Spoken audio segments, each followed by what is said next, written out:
उपाध्याय, आचार्य और सभी धर्माचार्य ब्रह्मचारी तथा भाइयों तथा बहनों, आप सभी को मेरा जय हिंद, नमो बुद्धाय।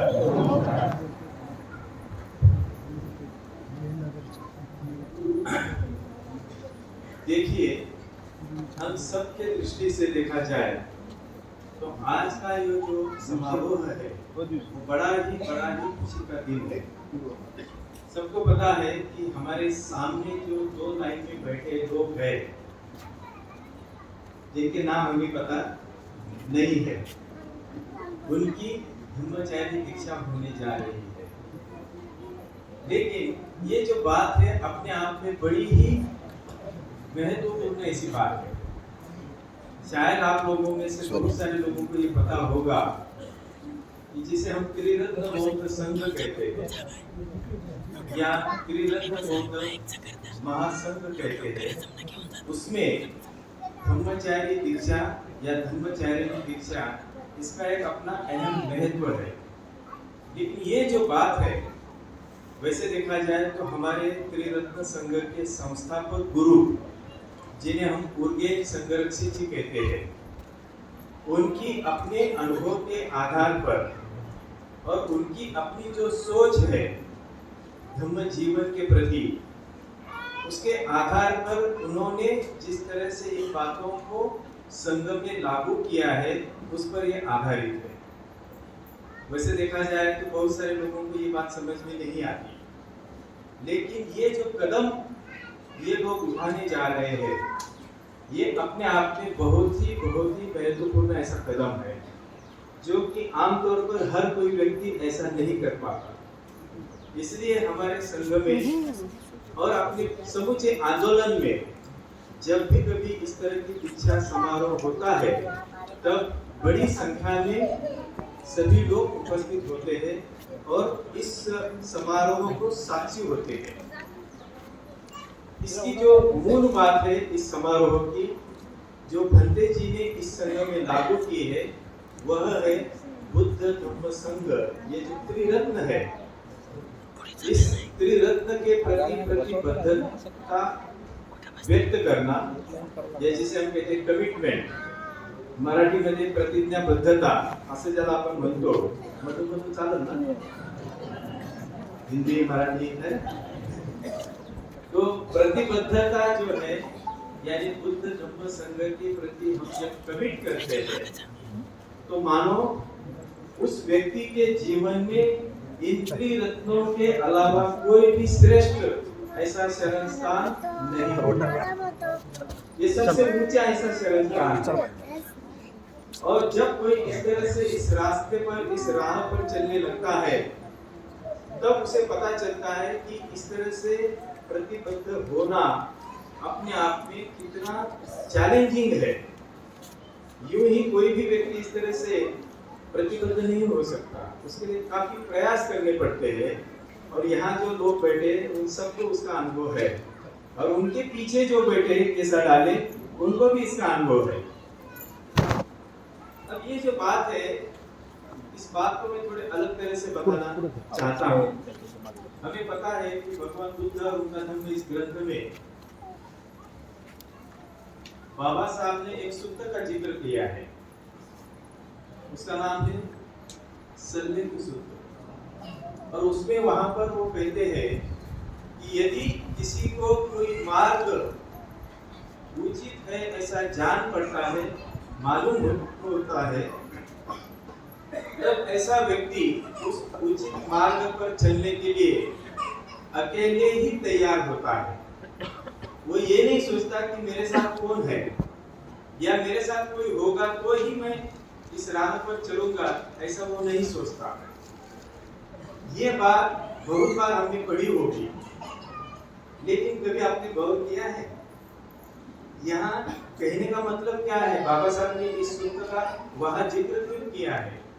इसका मतलब यह है कि कोई व्यक्ति जब अपने आप में उसे तसल्ली होती है, पूरी तरह से, जिसे हम कहते हैं कि वो समझ जाता है, दिल से समझ जाता है, स्वीकार कर लेता है कि यही अकेला मार्ग है जिस पर मैं चलना चाहता हूँ।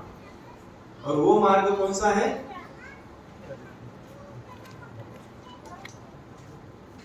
कौन सा है? धम्म मार्ग। और धम्म मार्ग का मतलब होता है जिस धम्म मार्ग पर बुद्ध ने जो जो शिक्षाएं दी है उन शिक्षाओं का आचरण करते हुए हम आगे बढ़ने की कोशिश करते हैं। हमारा मकसद होता है कि हम बुद्धत्व की ओर आगे बढ़े और उचित समय पर बुद्धत्व को हासिल करें। ये जो बात है संदेश में कई सारी बातें बताई है, लेकिन मूल बात यह है कि कोई मेरे साथ हो या न हो, मैं अकेला ही इस राह पर चलना चाहूंगा, क्योंकि मुझे पूरी तरह से इस मार्ग पर भरोसा है। और वो भरोसा किस बात का है? क्योंकि ये जो जीवन है, धम्म जीवन जो है, वो हमें एक संतुष्टि प्रदान करेगा, हमें एक सुख प्रदान करेगा, हमारे व्यक्तिगत जीवन में आनंद प्रदान करेगा और हम लोगों को उस राह पर चलने के लिए प्रोत्साहित करेंगे, जिससे कि उन लोगों के जीवन में भी आनंद प्रदान होगा। सारी बातें ते बाहेर गेले मुलीला घेऊन तिला नए चेहरे हैं, है ना, इन्होंने की है। और ये आगे अभी प्रोग्राम जैसा आगे बढ़ेगा आपको पता चलेगा कि ये क्या करने वाले हैं। दूसरी एक बात मैं बताना चाहता हूँ, जिसका संदर्भ फिर से मैं बाबा साहब से लेना चाहता हूँ। आपको पता है कि बाबा साहब ने एलियनेशन ऑफ कास्ट नाम का एक किताब छपवाया था। हालांकि वो भाषण है जो लाहौर के लिए जात पात तोड़क मंडल के लिए उन्होंने तैयार किया था, जो अंत में नहीं हो पाया, लेकिन बाबा साहब ने उसे छपवाया था। आज भी वो हमारे लिए उपलब्ध है। उसमें आखिरी इसमें बाबा साहब ने बड़ी ही महत्वपूर्ण बात वहां पर बताई है।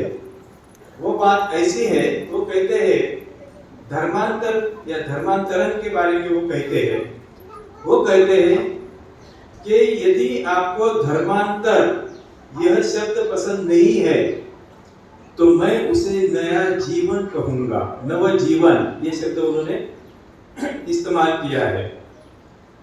फिर उसे वो आगे कहते हैं उसमें कि यदि आपको नया जीवन पाना है, नए जीवन का अनुभव लेना है, तो पुराना जो शरीर है उसको नष्ट होना पड़ेगा, पुराने शरीर का लय होना पड़ेगा, या पुराना शरीर हमें त्यागना पड़ेगा, उसका मृत्यु होना जरूरी है। जब तक पुराना नष्ट नहीं होता तब तक नया का निर्माण नहीं हो सकता या नया उत्पन्न नहीं हो सकता, नया जन्म भी नहीं हो सकता। अब ये जो बात है इसमें बाबा साहब धर्मांतरण का बहुत ही मूलभूत ऐसा अर्थ हमें समझाते हैं।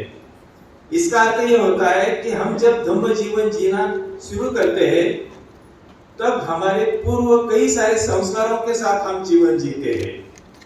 बहुत सारे पूर्व संस्कार या आदतें या हमारी जो सोच है वो पुराने तरीके से होती है।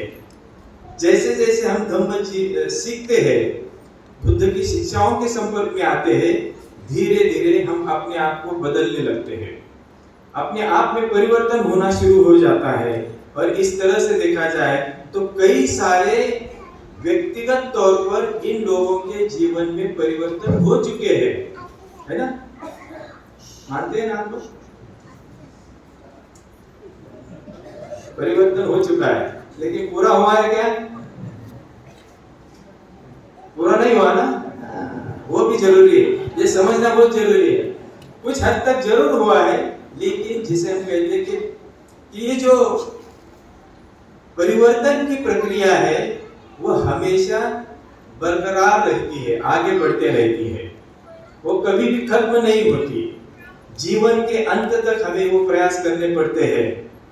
इसलिए धम्मचारी होने के पश्चात किसी ने ऐसा नहीं सोचना चाहिए अब मेरा काम हो गया, काम तो जारी है ना, आगे बढ़ना है। तो उसी तरह से इन्हें भी आगे बढ़ना है। अब तक उन्होंने काफी सारे प्रयास किए हैं अब वो इस स्तर पर आ चुके हैं कि जहां हम कह सकते हैं, यानी हम का मतलब है कि जो उपाध्याय है, उपाध्याय कुल है, वह उनके प्रति एक भरोसा, एक विश्वास जता सकते हैं कि अब ये लोग परिणाम कारक शरण गमन करने के लिए तैयार हो चुके हैं। और ये परिणाम कारक शरण गमन करने की जो तैयारी है, इसमें कई सालों से उन्होंने प्रयास किए हैं। अब आज के दिन देखिए, आप लोगों को पता होगा कि ये जो दीक्षा होती है, यानी जिसे हम त्रिरत्न संघ में संघ सदस्य बनकर संघ में प्रवेश करना कहते हैं, इस दीक्षा के दो हिस्से होते हैं। एक हिस्सा जिसे हम कहते हैं निजी दीक्षा या प्राइवेट ऑर्डिनेशन, जो कि इनका हो चुका है ना, प्राइवेटली, चुपचाप गुपचुप, है ना, अपने अपनी अंधेरी कुटी में आपके आचार्यों के साथ ये जो निजी दीक्षा है उसको हासिल किया है। और वैसे देखा जाए तो उनको पता भी है उनका नाम क्या है, और उनकी दीक्षा भी हो चुकी है। यानी जो आचार्य है, उन्होंने स्वयं साक्षी होकर बुद्ध धम्म संघ के प्रति उन्हें एक तरह से उस विरासत के साथ जोड़ दिया है। लेकिन ये हुआ आधा हिस्सा, और आज उसका जो दूसरा हिस्सा है वो पूरा होने जाने वाला है, जिसमें हम पब्लिक ऑर्डिनेशन जिसे कहते हैं, जाहिर दीक्षा जिसे कहते हैं, वो अभी संपन्न हो रही है, होने जा रही है, जिसमें इनकी पहचान सबके सामने होने वाली है। और जैसे ही इनके गले में ऐसा कैसा आएगा और जैसे ही इनके नए नाम यहाँ पर जाहिर किए जाएंगे, वैसे ही हम सब लोग यह मान सकेंगे कि या समझ सकेंगे कि अब वो संघ में शामिल हो चुके हैं। तो बाबा साहब जो कह रहे थे कि ये मेरा नया जन्म है, धर्मांतर का मतलब है नवजीवन, और वही बात उन्होंने 14 अक्टूबर 1956 में भी कही थी। 22 प्रतिज्ञाएं जो उन्होंने दी है, उसमें एक सेंटेंस है, एक प्रतिज्ञा है कि आज मेरा नया जन्म हो रहा है। वही बात इनके जीवन में हो रही है, और इस नए जन्म के साक्षी या विटनेस हम सब लोग हैं। ये बहुत ही अपने आप में बड़ी बात है। तो ये जो बात है जिसमें हम देखते हैं कि बुद्ध धम्म संघ के प्रति वो शरण गमन करने जा रहे हैं, यह अपने आप में बहुत ही बड़ा कदम है। जो बंदे संरक्षित जी ने शरण गमन के जो विविध स्तर बताए हैं, इसमें परिणाम कारक शरण गमन का एक अपने आप में बहुत ही महत्वपूर्ण ऐसा स्तर है। लेकिन ये अंतिम नहीं है ना? अंतिम है क्या? आगे क्या है?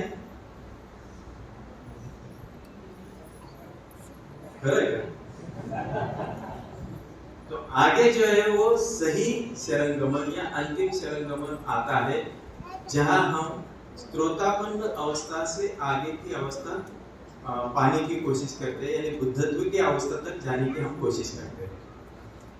तो यह जो जीवन है, ये बड़ा ही चुनौती भरा ऐसा जीवन है, ये आसान जीवन नहीं है। इसलिए जब भी किसी व्यक्ति की धम्मचारी दीक्षा होती है या किसी महिला की धम्मचारिणी दीक्षा होती है, तो उसका अपना एक विशेष महत्व हमारे संघ में है।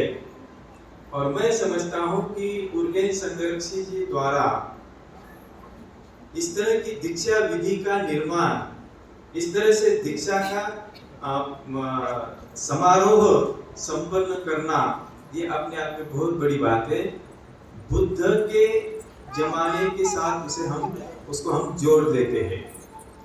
ये जो प्रक्रिया है, ये बुद्ध से चली आई है।